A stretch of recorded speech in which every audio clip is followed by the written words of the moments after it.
Thanks everybody for joining me on this Monday morning. Wonderful Monday morning. Going to be a great week. I'm going to be out probably Tuesday through Friday observing, and so I'll try to get a bunch of stuff done throughout the day to get posted, and probably space them out during the week just so stuff is coming in for you on the site. I'll be having live events, so if you're a member, you can participate and see those live events. I'll share some of them for everybody. Just basically shows my setup, what I'm going after that night, where I'm at, the location I'm at, my drive out to that location. So anyway, that will be coming up as I go out observing each night. This weekend finished up the guide. Both have the free guide here, and then the one for members. We'll explain the difference when we get to the end. But this is Berenices Jewel, a roadmap to the Coma Cluster's free guide. Coma Berenices is one of those spring areas that is just absolutely fantastic to get to. It's the North Galactic Pole, so to speak. It's the constellation of Coma Berenices. It appears very faint to the naked eye. It serves, though, as a window out of our own Milky Way galaxy, out into the deep universe beyond. This roadmap is designed to guide you through the tresses of Berenice, her hair, a region of the sky ultimately rich in extragalactic wonders. There's lots and tons here. And again, like all these guys, these are just a sample of items. There are so many here to go after, so many treasures, so many challenging objects, a lot more than what I've put into here. So just know this is just to get you in and get you looking at this constellation here in the spring, and then to build upon it from there. It sits far from the obscuring dust of our own galactic plane. It offers really an unobstructed view of two massive cosmic structures. You got Malat 111. It's a huge open cluster that's beautiful, and then you have the northern reaches of the Virgo Coma supercluster of galaxies. This program is organized into 4 levels of increasing difficulty.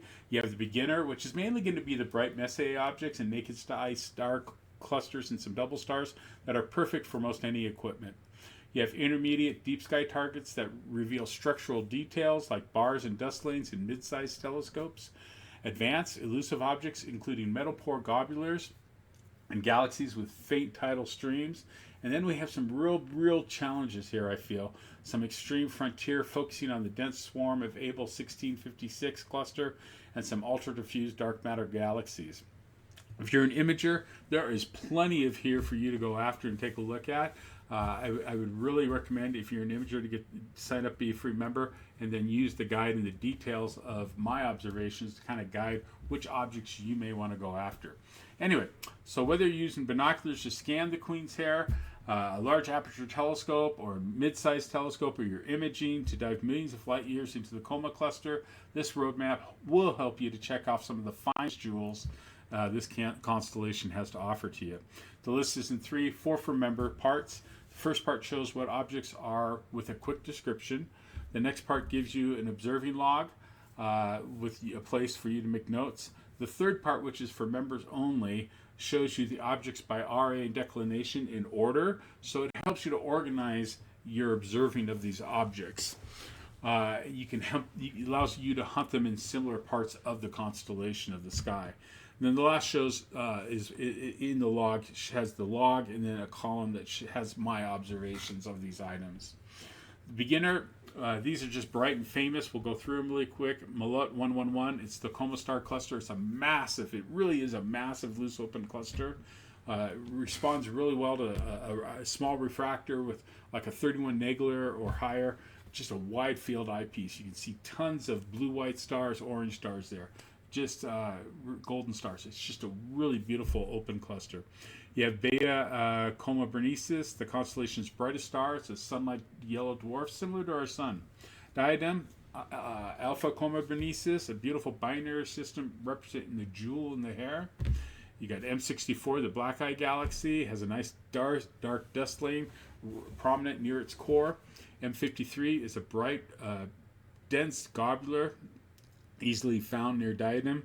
NGC 4565, it's the Needle Galaxy. It's probably one of the finest edge-on spiral galaxies you'll see in the night sky. It's one that you really want to go after. M100 is a classic grand design face-on spiral. M85, a bright lenticular, a lot of lenticulars in the list. It's on the northern edge of the Virgo cluster there. M88, symmetrical multi-arm spiral. M91, a bright barred spiral galaxy. M98, long wispy spiral galaxy seen nearly edge on. M99 St. Catherine's Wheel, one of my favorite, face on spiral with just one arm that's extended out. 24 Coma Berenices is a colorful double star, orange and blue white. 31 Coma Berenices is a bright giant star marking the North Galactic Pole. That's what's significant about that. And then Gamma Coma Berenices is an orange giant star at the edge of Melat 111 we're seeing. The intermediate one, these are for structural details, 4275. It's another one-armed barred spiral galaxy we're seeing. 4559, bright mottled spiral, several H2 regions visible there. 4494 is a bright elliptical. Has a very smooth appearance to it. 4293 is another lenticular with a subtle dust ring around it. See if you can see the dust ring. 4414 is a dusty flocculent spiral. 4689, face on spiral with very faint, tight wound arms. That's what you're wanting the challenge to see there. 4314 is a barred spiral known for its circumnuclear ring of star formation. It almost looks like a galaxy within a galaxy. 4448, small, bright, barred spiral with a stellar nucleus, very bright, intense stellar nucleus. 4274, barred spiral with a distinct ring-like structure. 4244 is the Silver Needle. It's a long, thin-edged galaxy, beautiful to see. 4147, somewhat faint globular cluster in the empty part of the constellation there. 4517, very long, low surface brightness edge-on spiral. 4064 is a barred spiral with a very small, bright core. And then you have 4548, which is Messier 91's neighbor. It's a barred spiral. Again, a prominent central bar is what you're going for there. And then you have 17 Coma Berenices, which is actually a triple star system within the Coma star cluster. Beautiful triple system there to look at. In the advance, you got 5053. It's a very loose metal pore globular cluster near M53, very loose. 4651, the umbrella, and that's going to be a challenge object. It's a spiral galaxy with a faint umbrella-like tidal stellar stream. Can you make that out? It's great for imaging. You'll see that when we get to the challenging objects. 4213, faint elliptical, relatively empty field. Challenge to get there. 4455, small elongated edge-on spiral, has a very mottled appearance. 4203 is another lenticular, exceptionally large disk of neutral hydrogen. 4710 is an edge-on lenticular with a boxy bulge for a core. 4251 is a bright lenticular with a very sharp, thin disk. 4150, small lenticular galaxy that recently underwent a minor merger. Kind of fun to see that one. 4350, very thin edge-on lenticular. So some really good edge-on galaxies in this list. 4212, and actually that can make for a good contrast sketching or imaging just to get some of the edge-on ones that are thin and compare them to other edge-ons that are thin and do kind of a comparison in that way, a portfolio of them kind of to speak of. Anyway, 4212, spiral galaxy, low surface brightness disk, hard to see. 4203, bright compact lenticular. 4478, it's a small elliptical companion. It's to M87's neighborhood. You got 4419, a gas pore spiral near the edge of the cluster. You got 4654, asymmetrical spiral galaxy being pushed by cluster gas. And 4473 is a highly elongated elliptical. Kind of different, not so oval, very elongated. Here, your challenging one for very dark skies, probably large aperture. One of these is going to take really big aperture, or it's only an imaging possibility. You have 4889. It's part of the giant of the Coma. It's part of the heart, and it's the largest and brightest galaxy in the Coma cluster. 4874, the next brightest. Here you can see the Coma cluster, Abel 1656. It's a swarm. It's easy to see 10 plus galaxies. I usually see several dozen galaxies here, just because that's the challenge, is how faint can you go on the galaxies you see. There's so many here. It's a wonderful thing to do. Wonderful to image wide field, wonderful to view wide field, and then get in with high magnification and take a look at some of the individual galaxies there. You have the box, NGC 4169 group. You can see here's a image of it. It does look like a box when you see it, and you can see the four galaxies that are there. IC 3322 is a very low surface brightness dwarf galaxy. And then here's the image that I was talking about. 4651's tidal stream, the umbrella galaxy. Can you make out the handle of the umbrella right there? Very dark skies, probably very big aperture, but give it a try. See what you can see. If you're imaging, can you get it out? How well can you get it out? There's your challenge on that one. Dragonfly 44 is an ultra diffuse galaxy. It's almost entirely made up of dark matter. I really think you're going to need a 24 or better Dob to see this if you're going to go visually. I haven't tried this one in my 17. Give it a try. Just see what you can get. Actually, I did do this one. Well, you can see if you do the member only, my notes on that one. 4921, extremely faint anemic spiral in the Coma cluster.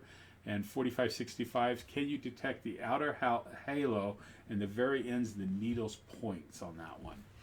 This is what you get in the free guide here. You get a link below to the Google Doc. You can go to File, make a copy, and you'll get your own copy in your own Google Drive if you want the digital version. There's also the PDF attached.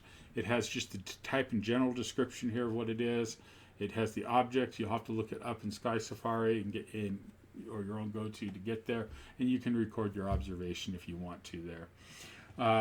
And it goes through each of them. And anyway, like I said, everything is down below, Google Doc attachment PDF. I want to show you what I do for those who are members, and I really appreciate both those are free members. Appreciate our contributing members like Andy Witt. Thank you, Andy. Appreciate you. Looking forward, hopefully, to getting out this week with you. They get, not only in the log do they get a place for their observation, I put a copy of my observations here and what I saw when I looked at these objects. So either lately or in the past. They also get the objects in a column for, they're listed by RA and declination. So you can, and I show the magnitude of the object. So you can basically help to plan out the night of how you want to go after these and stay in this, basically that same part of the sky if you're star hopping or even using GoTo. Anyway, for now, these parts are free for any members, free members, contributing members. Like I said, if you find value in what I'm creating here, please consider, for the price of a trip to the convenience store to get your favorite beverage, making a monthly contribution at either the $3 or $5 level. It's really appreciated. The money just goes to offset some of the cost for the equipment and time and effort that I put into creating this. So if you find value, I appreciate it. If you want to be a free member, that's great too. You get a little bit extra doing that. If you don't want to be a member, you just want to look at the info, it's still here for you. Still make 90% of what we do here free for everybody. Appreciate you. Hope you have clear skies. I'm going to be out observing a ton this week. I'm just going to get finished up here. I'm going to do the member one, and then I got to hit the pool and run some errands, and then hopefully come back and update some news stories. Some pretty exciting news out there too. Thank you so much for joining me. We'll catch you next time. And look for my free, my live events this week. I'll make a couple of them available for everybody. If you're a member, you get automatic access to my live feeds when I go out observing. I usually record the video out to the observing site, what the observing site looks like, me setting up, and then a few things during the night if we can get there. Anyway, thank you so much. We'll catch you soon. Great week to go observing here in northern Utah.